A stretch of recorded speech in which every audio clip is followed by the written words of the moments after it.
Alright, I got this little 40 and I got the air box off.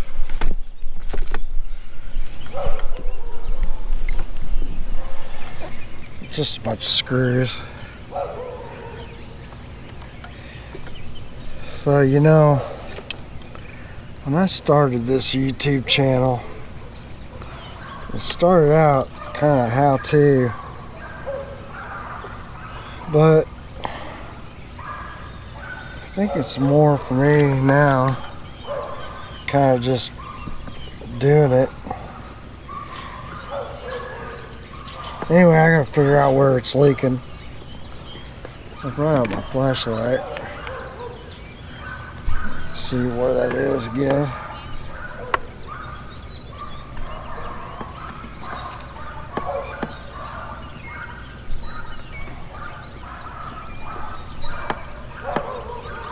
Alright, so of course I come out here today and now I don't see anything leaking.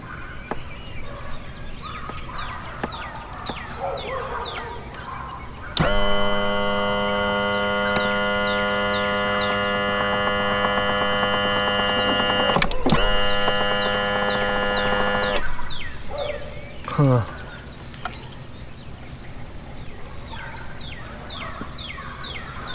Well, I know it's leaking. It's because the air box is on. See, if I remember right, it's the bottom one.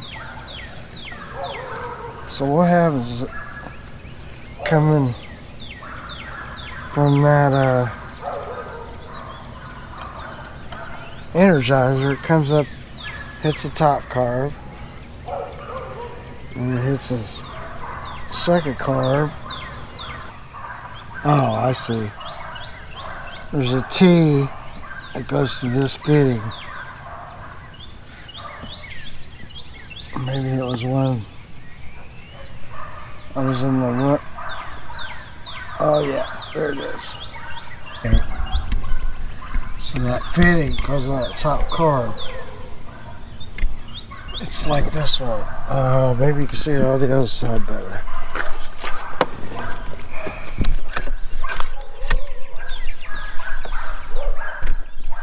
Do this.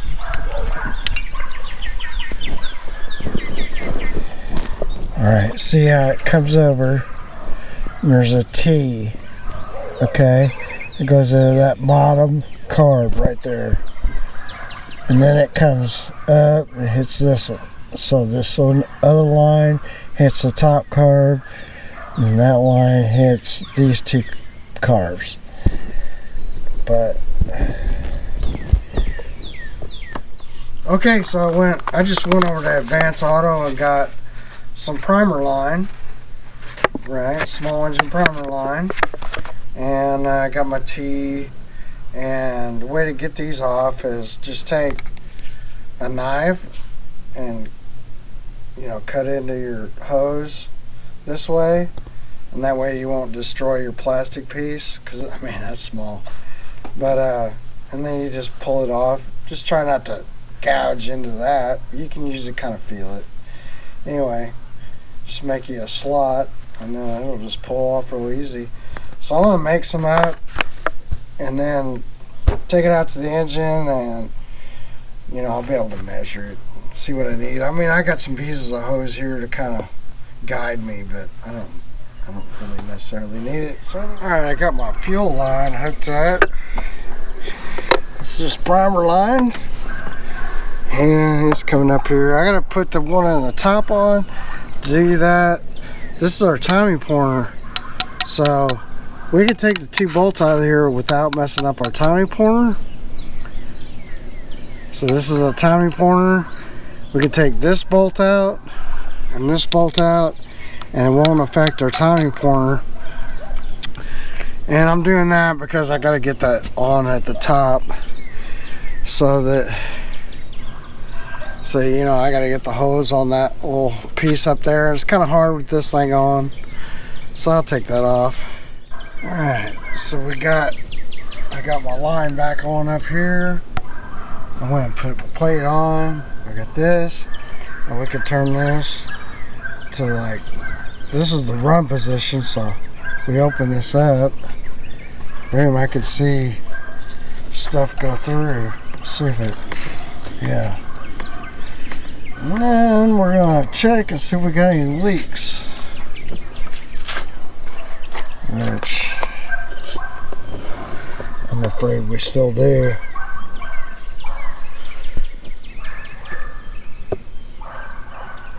Yeah.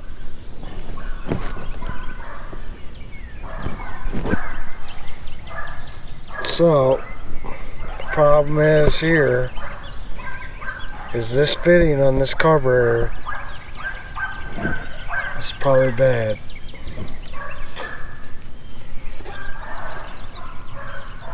Which is unfortunate. So we'll shut this back off.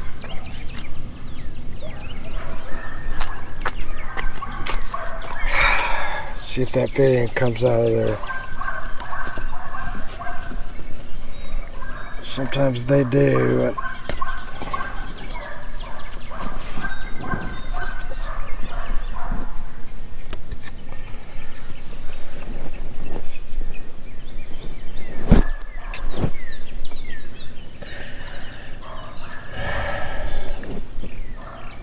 That's unfortunate.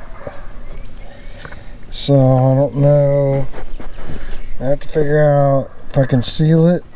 Get some sealer. Try to seal it. Okay. That bottom fitting on that carburetor is leaking. So I don't know. I'm trying to figure out what to do. So I needed a bunch of stuff anyway. I went to the auto parts place and like O'Reilly, I got a can of this.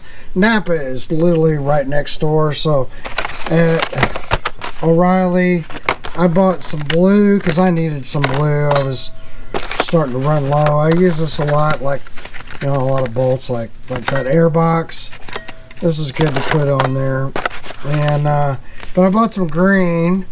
I think I'm gonna try this first. It's penetrating, you know, the right stuff for the right job, right? So they got a little chart on the back of there. So here's green, and you know, they got low strength and color. You know, there's the colors, right? On this one it says pre-assembled fasteners, instrumentation screws, electrical connectors, carburetors after assembly. So if you notice, all these are like before. So I don't know, we're gonna try this. I mean, it does say it's oil resistant, but it doesn't say if it's gas resistant. So we're gonna try that Permatex. And then I went to Napa next door, and of course they have this stuff, which is gas and oil resistant. Non-hardening, non-setting, I don't know what that means.